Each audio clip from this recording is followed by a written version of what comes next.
Creativity is an addiction. You can't live without it. You crave it, man. It's like you're trying to feed yourself that creative energy every single day, mainly because it's your career. It's your job. It's that place you go to when you go to the man cave or the she hut. That's the thing about it. You've got to have your creativity, and it's always got to be there. And then you're going to judge it, and it's going to get hurt, and it's going to go away. And it's like, come on, unplug, because we will always say yes to creativity. Totally uncut, because, you know, we all make mistakes. So turn it into a tool. This is Arroe Unplugged. Oh, this one's going to hurt. Have you ever gone into a room that you're in every single day, and you sit down in a chair, on a stool, that's with you every day, but on this particular day, the stool or the chair wasn't necessarily in the same exact place that it is every day? And I guess subconsciously, you go to sit down, and because it wasn't in that same exact place, you fall flat on the floor. You been there? I just experienced it. Right here in the studio, because my chair had been moved, this stool. I have a stand-up board. That means I'm physically standing up when I bring the messages and things like that forward. I stand up because I believe that your lungs and everything need to be full, and there needs to be nothing in the way. But when I produce, I will have this stool, a pretty tall stool, where I sit down and I will do the production, the editing, and things like that. And so I came in this morning, and with my cup of coffee, my books, my handwriting, everything like that, I lay everything down, and I just wanted to just kind of tap into the internet. And so I went to sit down, and there was no chair.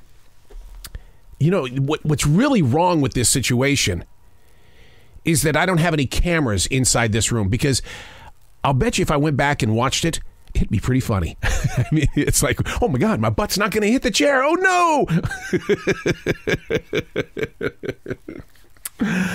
Oh, we get used to the things in our everyday world, and when they're not there, we fall.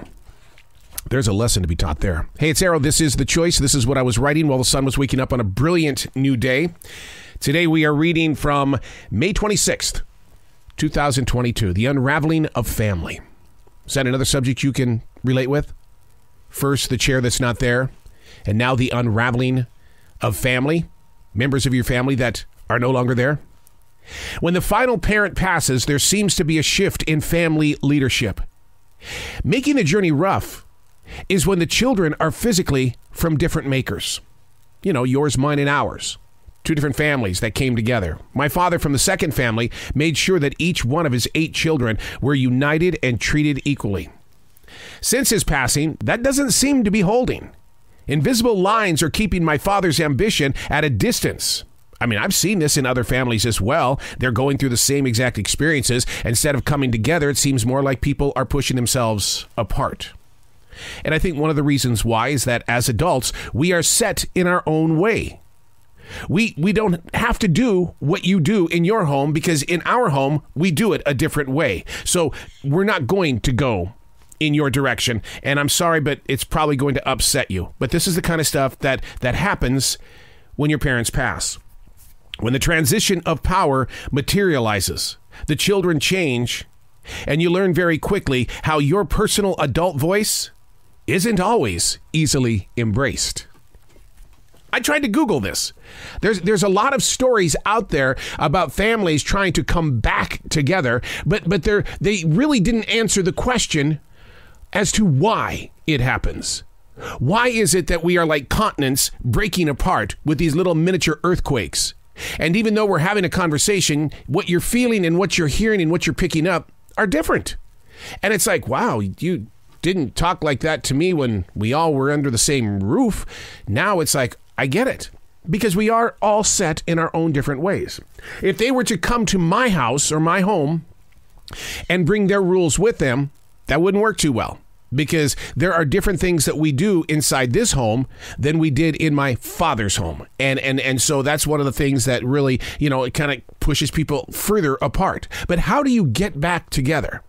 Whatever you do, please don't text message each other, because this is a thing. And I'm not going to accuse my sister of doing anything wrong. I'm just going to say it's not fair in the way that we're not even texting anymore. We're just talking into the phone, and whatever you're feeling in that moment, it's just typing away.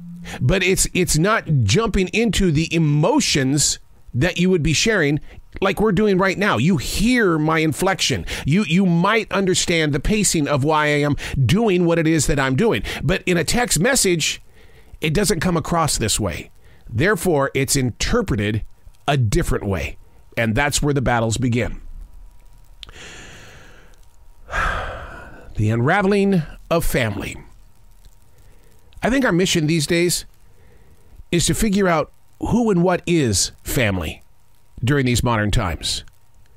I love my neighborhood. I believe we are a family. We just come from 9 different fathers and mothers. As for my own family, don't text message. Have physical conversations. Let's work together on our Father's ambition so that we can carry it to the children that we're giving birth to, and the grandchildren, and their grandchildren. I'm Arroe, and that's what I was writing while the sun was waking up on a brilliant new day.